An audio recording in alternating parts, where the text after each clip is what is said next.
नमस्कार फैमिली। जितिया व्रत के नहाय खाए के बहुत सारा शुभकामनाएं। आज देखियो रियान आयल छकिन अपना माय खातिर जितिया खरीदेला बाजार। देखियो जितिया खरीदे छकिन रंग बिरंगा। फैमिली घर और गृहस्थी चैनल में आप सभी का स्वागत है। आज है 5 अक्टूबर और जीवित पुत्री का व्रत का मतलब जितिया का नहाय खाए है।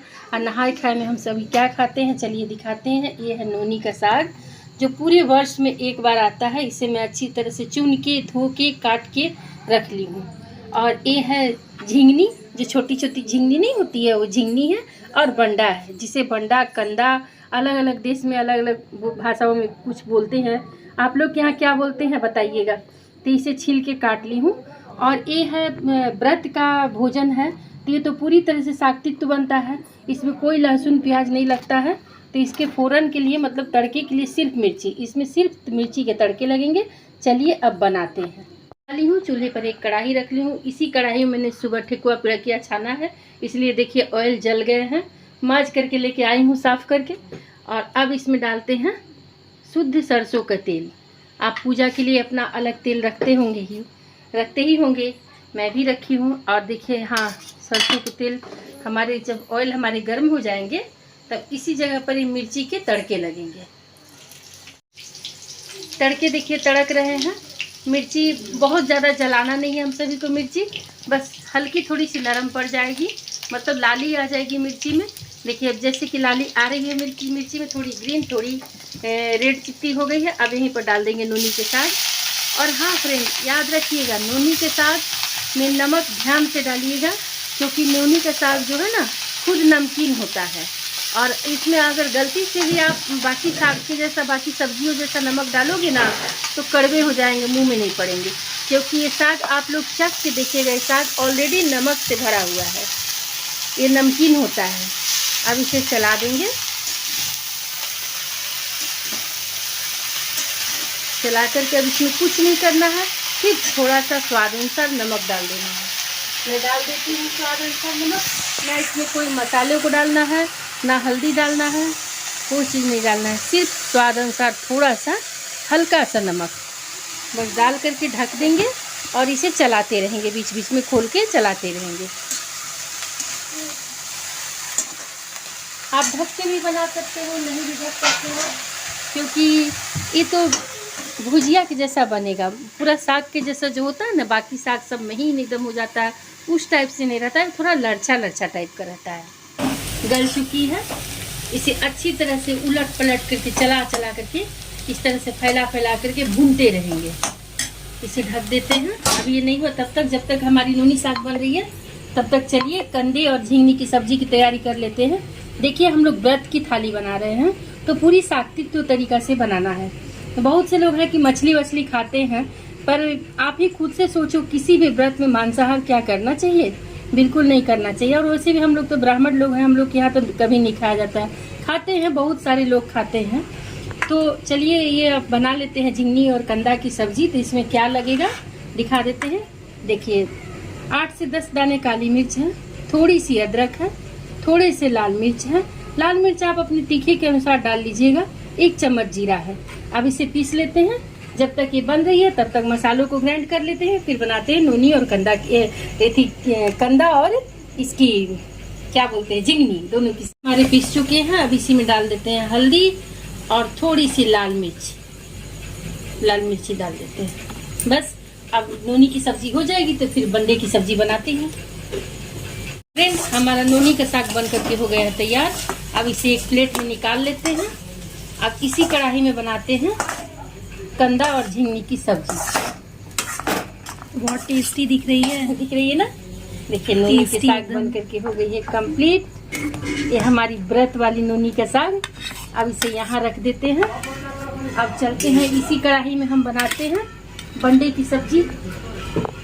देखिए फ्रेंड इसी कढ़ाई में हम डाल दिए थोड़े से। अब यहीं पर डाल देंगे जीरा का फोड़न। फिर ऑयल हमारे गर्म हो जाएंगे, इसके बाद में जीरा के फोड़न डाल देंगे जिसे तड़का कहते हैं। ऑयल गर्म हो गए हैं, जीरा का तड़का डाल दिए हैं। और उसी में 1 तेज पत्ता डाल देंगे तोड़ करके। जीरा अच्छी तरह से तड़क जाएंगे देखिए जीरा हमारे फूट चुके हैं, लाल हो गए हैं। अब यहीं पर इन मसालों को अच्छी तरह से सोटे कर लेंगे।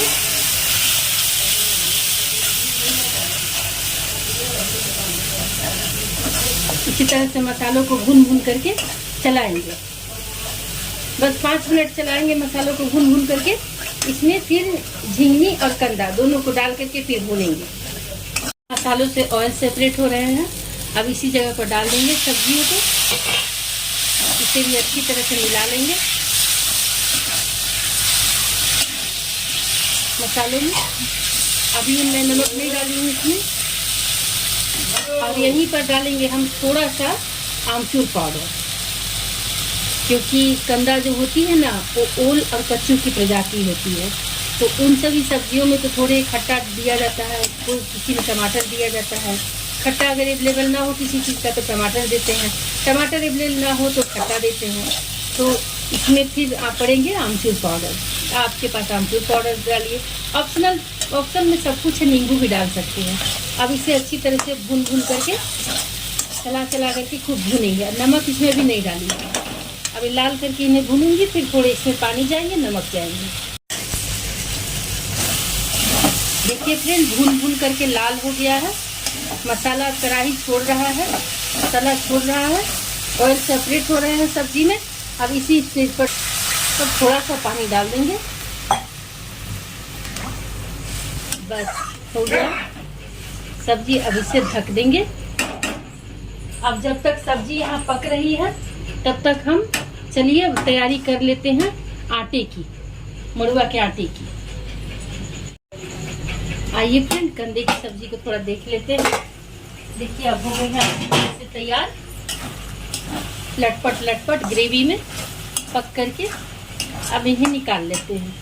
एक चूल्हे को कर देते हैं बंद और कढ़ाई को निकाल लेते हैं, उतार देते हैं।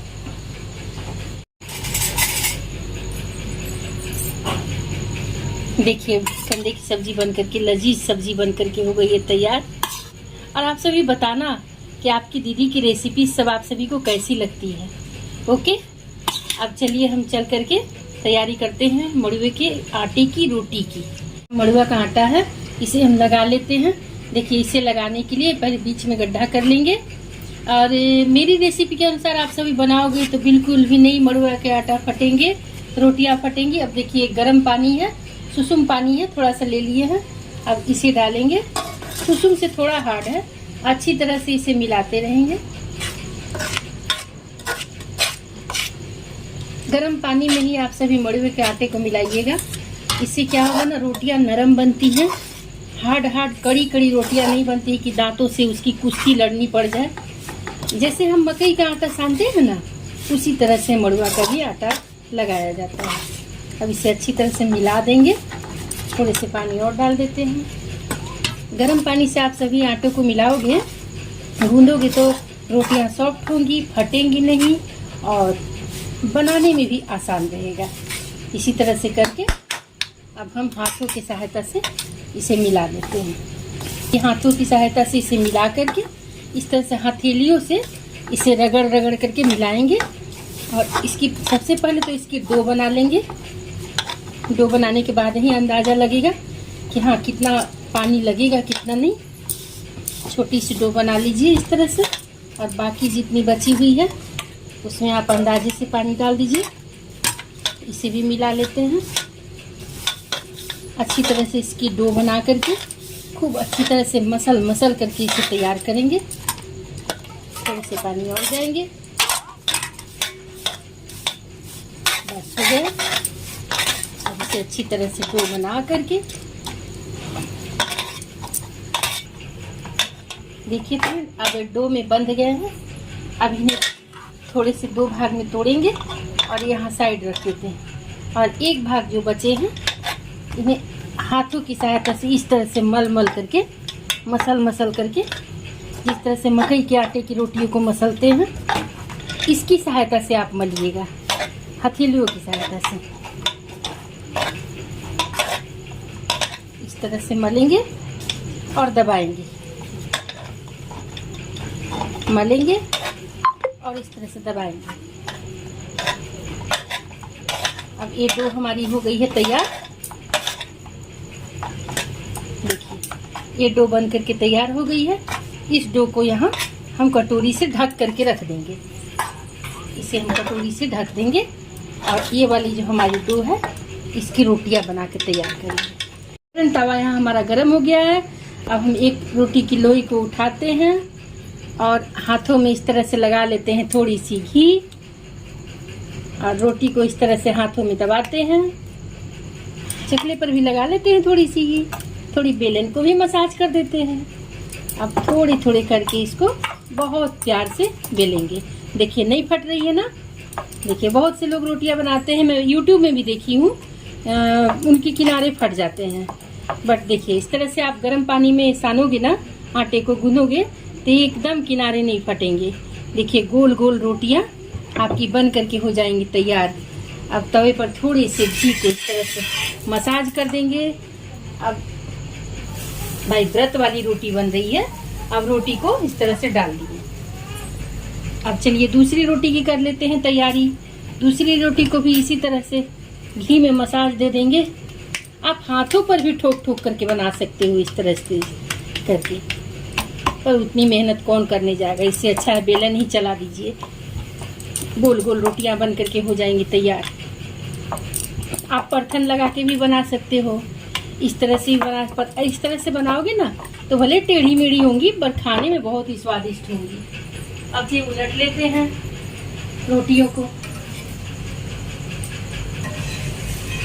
वाह वाह वाह क्या मजेदार रोटियां हैं। वाह पतली पतली एकदम नहीं है।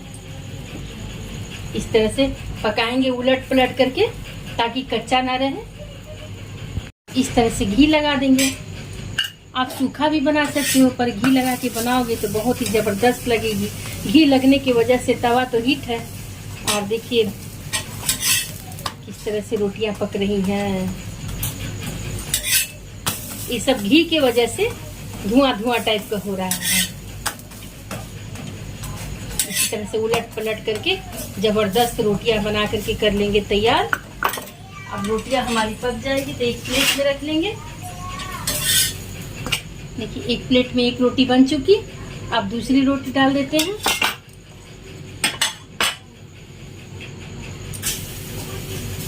इसी तरह से करके सारी रोटियों को पका लेंगे। अब इसे भी इसी तरह से दबा दबा करके दबाइएगा जरूर आप कलछुल से इस तरह से करके, ताकि कहीं से किनारे कच्चे ना रहें। उलट पलट करके लाल लाल करके सेक लीजिएगा। या सूखा आप सभी को बनाना होगा तो घी नहीं लगाइएगा, कुछ भी नहीं लगाइएगा।